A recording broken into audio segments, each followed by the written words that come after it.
presentation of the various agencies. We start with the National Bureau of Investigation. Attorney Melvin Matibag, go ahead, please. Meron po kaming prepare na slides, baka po pwedeng ma-flash. Go ahead. Yeah. Una po sa lahat, magandang umaga po sa inyong lahat. Maraming salamat po sa inyong imbitasyon at kamusta na po kayo, mga kaibigan naming senador. Noong Pebrero 23 po, 2026, nagsumite ng joint affidavit ang grupo na sinasabing the former security of Saldico kasama si Attorney Balikod na naglalaman ng mga aligasyon ng cash deliveries. Ang investigasyon ay sinagawa ng NBI Task Force Marino base sa deputization ng Ombudsman sa sariling kapangyarihan ng NBI. So tinawag po naming Task Force Marino ito noon, pero pwede naman na po namin palitan siguro yung pangalan ng task force pag pamarapati na po. Yes, please do that kasi po insulto po sa institusyon sa Philippine Marine Corps at sa Armed Forces of the Philippines dahil ito pong mga ito ay karamihan po sa kanila tulad po na nasabi ni Senator Raffy, ito po yung mga nag-awol, may kaso po, dishonorable discharge at sinabi na rin po ng AFP na maaari huwag pong gamitin na sila po ay 18 Marines dahil hindi po sila lahat Marines at ang iba may mga kaso. Maraming salamat po, Attorney Matibag. Palitan na lang po namin kung hindi Task Force Bodyguard, baka Task Force Bellboys po para mas appropriate po siguro. Next slide please. Ang ating tatalakayin ngayon ay ang ebidensyang halaga ng affidavit ng tinaguriang 18 bodyguards. Sa kasong ito, ginamit ang affidavit bilang pangunahing ebidensya na umano'y cash deliveries. Ngunit ayon sa NBI Task Force, kailangan nating suriin kung sapat ba ang bigat ng ebidensya, kung may issue sa paggamit ng titulong Marines, at kung paano na iba ang independent recollection sa collective narrative. Ang layunin natin ay makita kung ang affidavit ay talagang nakatutulong sa pagbuo ng probable cause, kung ito man ay kahinaan na dapat pagtuunan ng pansin. Sa katunayan po, ang ginamit na lang nga naming pamantayan ay probable cause at hindi na yung memorandum circular ng DOJ na nagsasabi ng there should be reasonable certainty of conviction pag mag-aakyat tayo ng kaso. Next slide please. Ang tanong na dapat sagutin, nakakatulong ba o nakakasira sa kredibilidad ang label na ex-Marine? Ginagamit ang label na ito para ipakita ng grupo na may integridad at disiplina. Gaya na nga po ng sinabi ni Senator Raffy Tulfo kanina sa kanyang opening statement. Sa kasong ito, may mga miyembro ng grupo na hindi naman tunay na Marines o honorably discharged. Sa katunayan po, ayon sa aming pagsusuri at pag-iimbestiga, 12 sa 16 na dating Marines ay dishonorably discharged.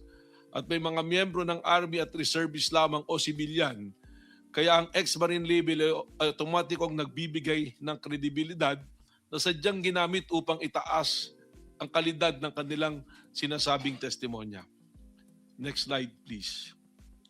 Ayon sa batas, ang testimonya ay dapat nakabatay sa personal na kaalaman.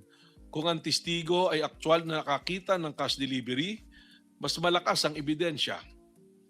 Ngunit kung narinig lang niya mula sa iba, ito ay hearsay at mahina ang probative value.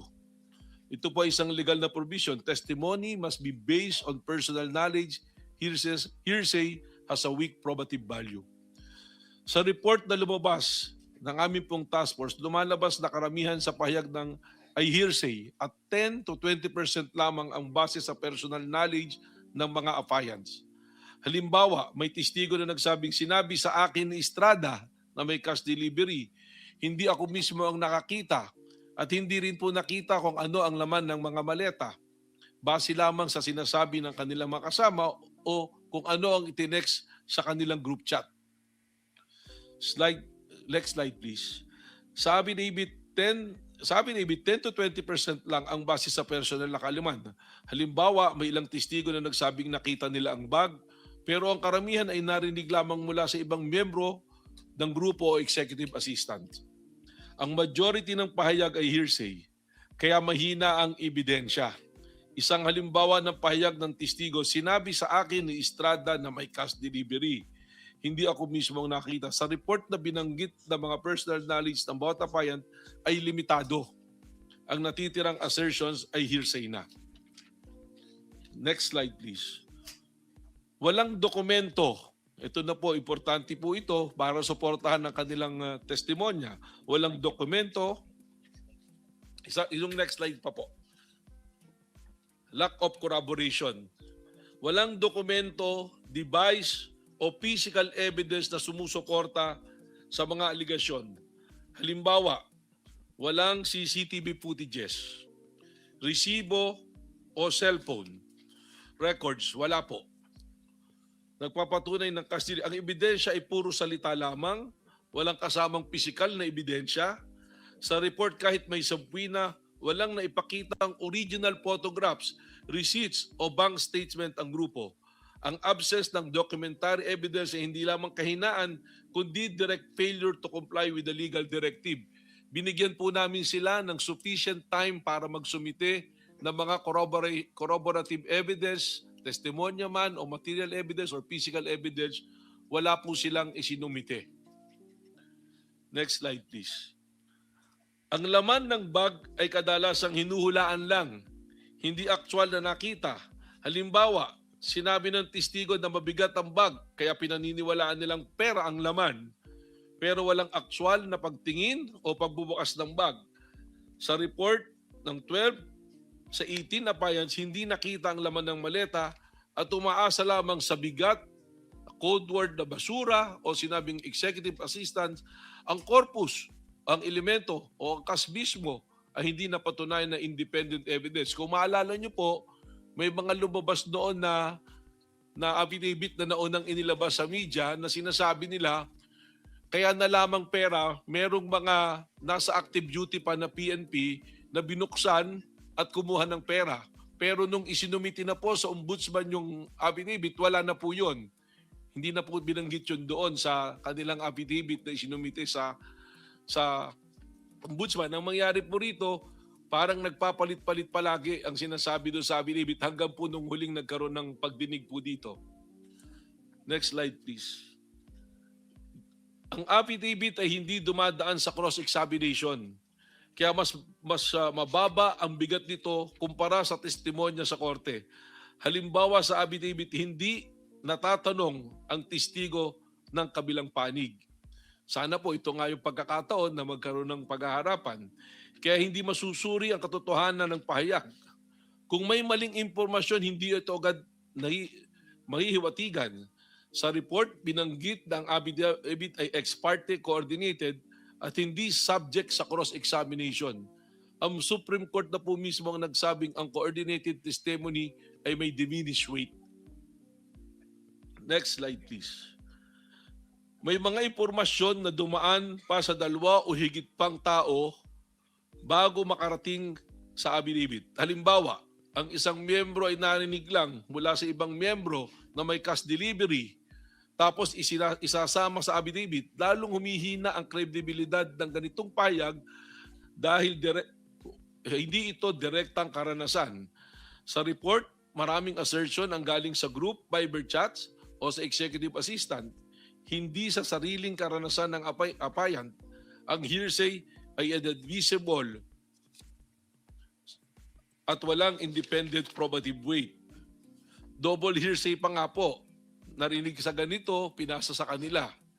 At yung grupo po, doon sa Viber chats nila, hindi na alam kung sino ang nagpadala. At nung hinahanap po namin yung mga Viber chat na ito, ang sinasabi, wala na yung telepono. Kaya maaaring yung binabanggit po noon na sinabing papalitan yung telepono, kasama na sa naratibo ang kanilang binubuo. Next slide, please. Attorney Matibag, Opo. before you continue, I would just like to inform everyone na yung pong 18 ex-bodyguards narito po sa building na ito, nasa tanggapan po ni Senator Robin Padilla, kasama po si Attorney Baligod. Despite po yung ating pong imbitasyon sa kanila na dumalo sa hearing, mas minabuti po nilang magtungo sa opisina ni Senator Robin Padilla at doon po ay mag-monitor at mag-live din yung 18 bodyguard at magpa-press con. Yun lamang po, I just want to let everybody know na they're here in the building, yung 18 po na yon kasama si Attorney Baligod, pero ayaw po nilang bumabali dito sa ating hearing at nandoon po sila sa tanggapan ni Senator Robin Padilla.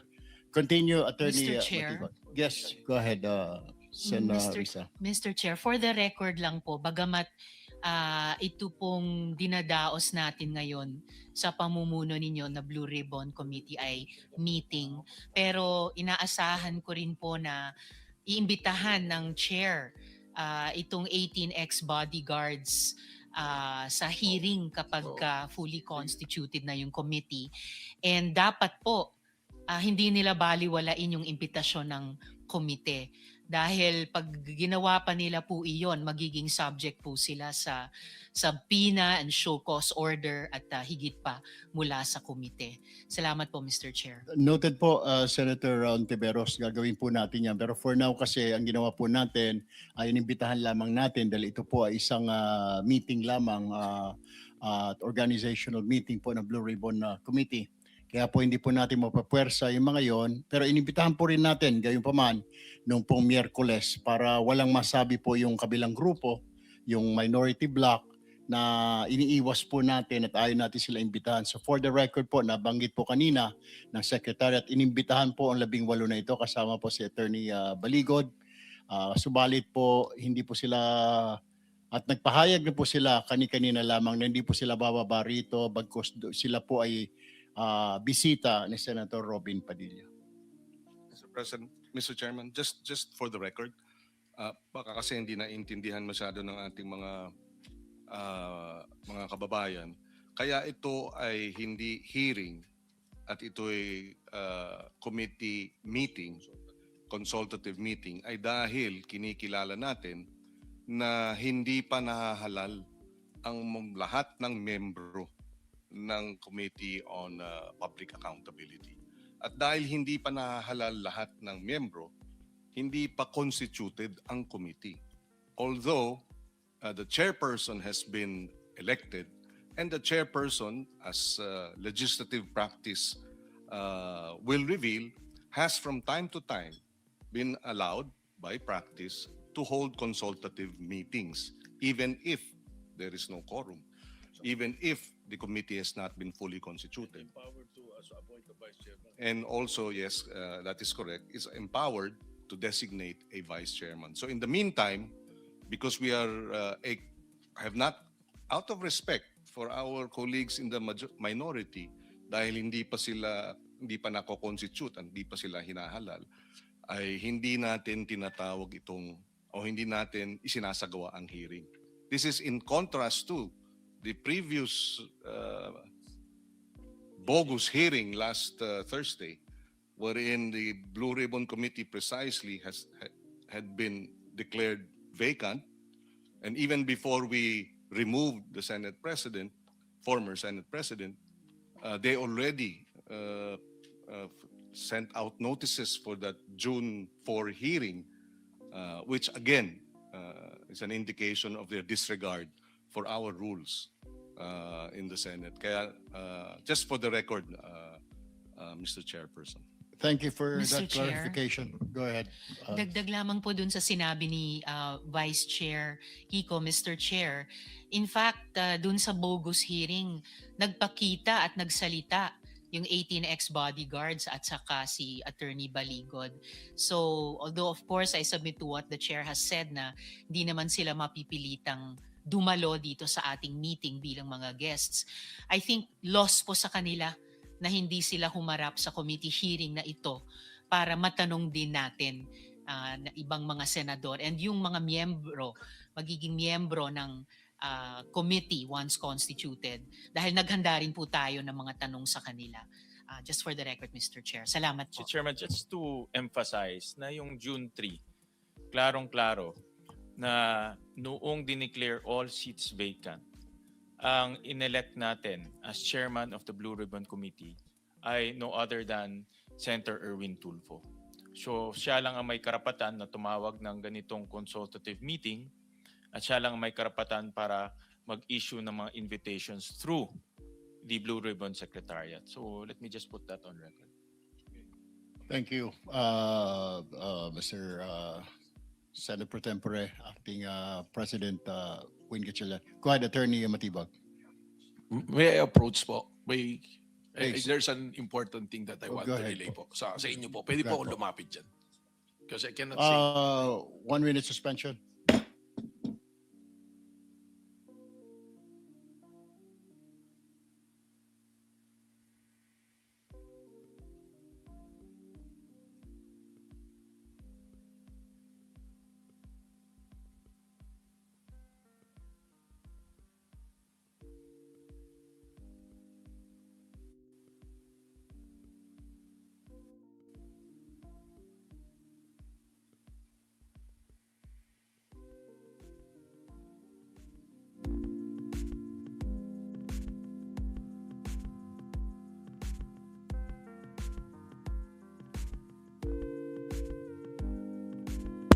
One minute suspension, Mabsat. Mukhang may pasabog na mangyayari, no? Nako po. Ano kaya yan?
Next slide is conclusion and evidence.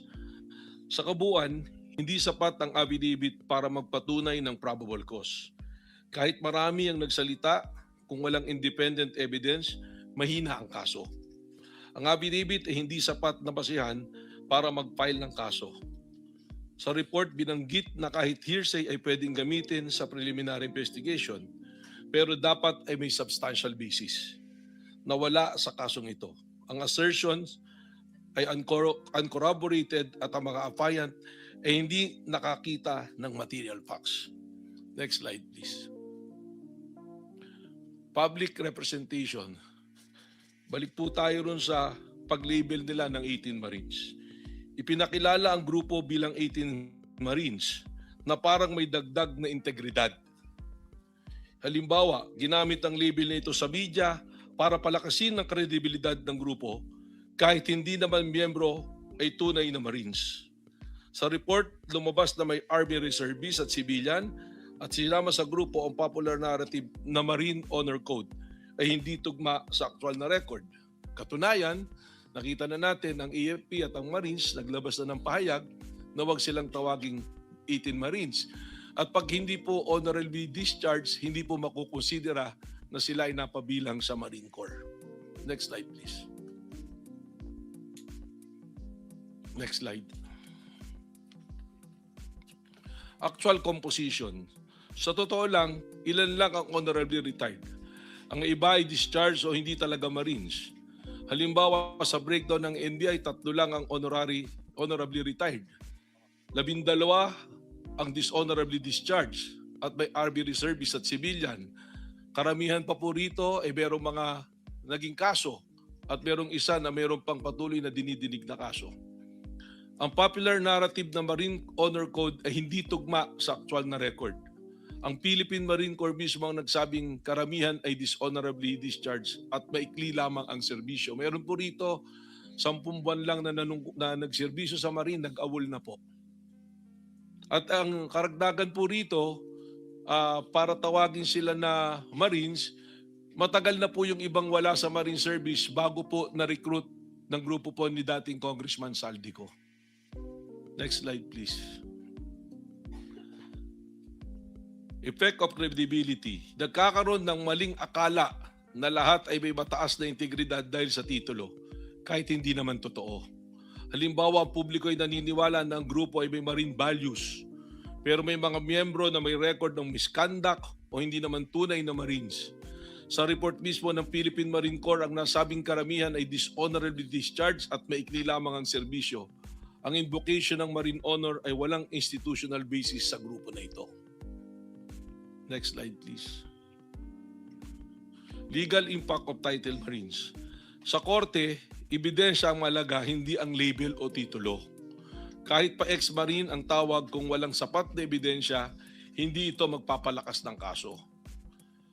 Courts rely on evidence, not on labels.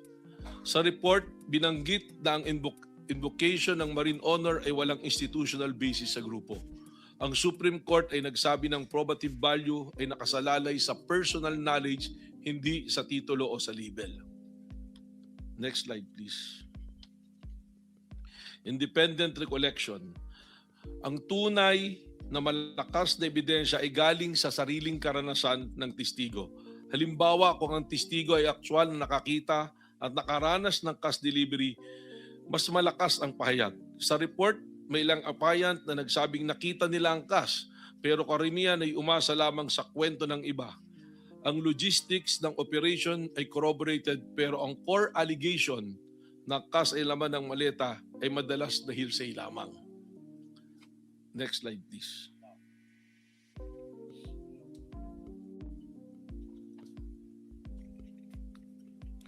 Pinagsama-sama ang pahayag ng grupo sa isang affidavit. Halimbawa, may mga miyembro na hindi alam ang buong kwento, pero isinama ang kanilang pahayag sa collective narrative. Sa report mismo ng apayant ng nasabing hinalo-halo ang affidavit at binuo ng counsel na si Atty. Baligod, ang collective execution ay hindi nagko-convert ng hearsay sa personal knowledge. Next slide please.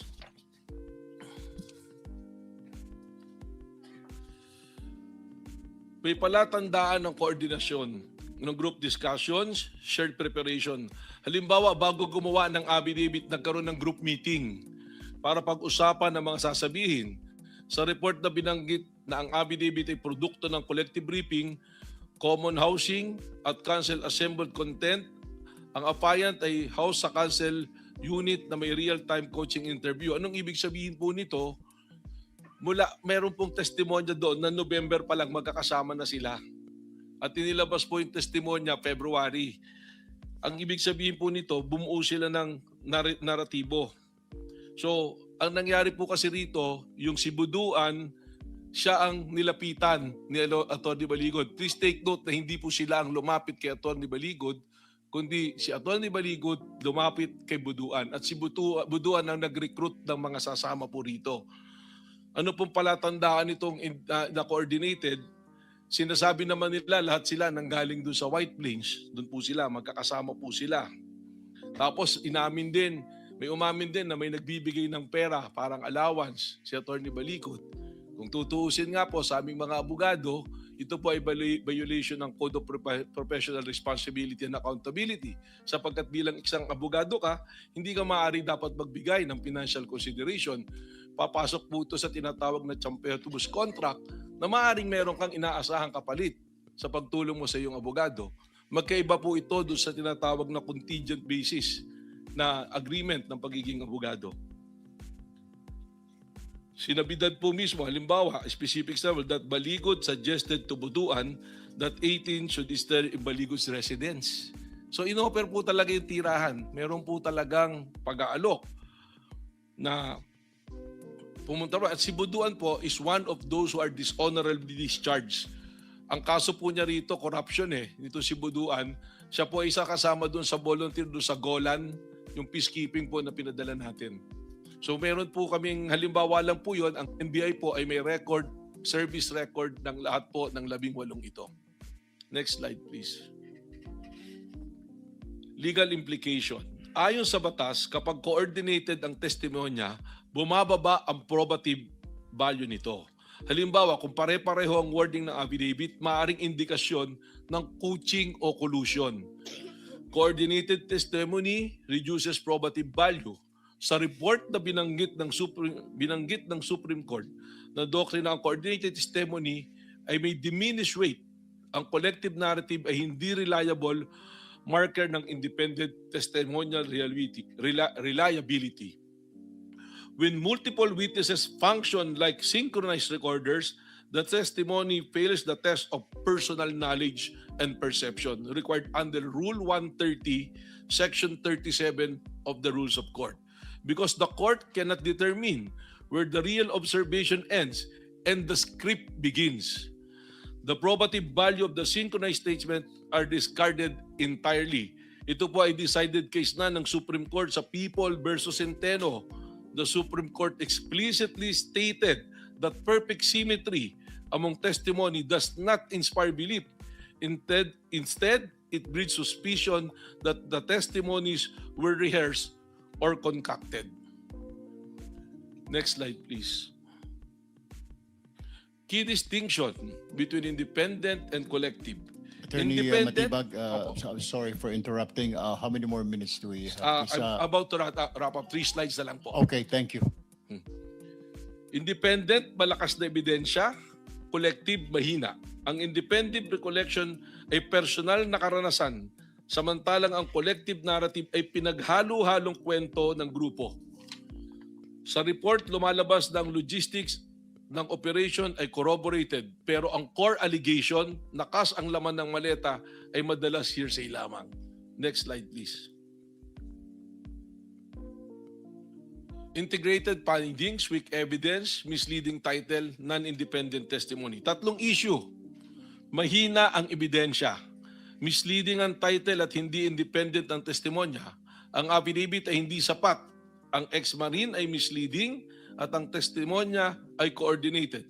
Sa report, binanggit na walang credible witness na makapagpapatunay ng buong aligasyon at photographic evidence ay compromise. Ang political context, ang kaso na nagpapakita na coordinated ang operation, hindi independent whistleblowing. Ano pong ibig sabihin nito? Dahil kino-coach, depende po doon sa political perception or political belief ng tao. Ang halimbawa na nga po rito, doon sa mga unang lumabas na affidavit, binabanggit po yung 2 senador, pero nung nag-iba na yung alyansa ng senador, iba na po yung affidavit at may mga dadagdag pa po na personalidad. Last slide na po. Ano po ang konklusyon dito po sa aming ginawang pag-iimbestiga? Hindi napatunayan ang mga alegasyon base sa ebidensyang iniharap. Walang sapat na personal knowledge, puro hearsay, walang corroboration at coordinated ang narrative. Ang affidavit ay hindi sapat na basihan para mag-file ng kaso. Sa report, binanggit na ang joint affidavit ay hindi self-sufficient basis for probable cause at bawat aligasyon ay dapat ay independent, competent at authenticated evidence. Ang tanong ay hindi kung possible ang pangyari, kundi napatunayan sila batay sa ebidensya. At ang kasong ito, hindi nila napatunayan. Maraming salamat po and we can submit the full report to the committee. Thank you. Yes, and just a administrative matter to the director. The report, please, and the attachments, including the affidavits of the 6 or 5 5 po yung pumirma po. Yes. Pero we were able to get everyone na recorded po dito. yes. So the report plus the attachments so that we have a full appreciation of your documents. Salamat po. Thank you, Mr. Chairman. Thank you, Attorney Senator Pangilinan. Doon po sa ibang guest po natin, do you have any presentations or opening statement? Please make it brief. Our invited guests. The Prosecutor General, Prosec General Padilla.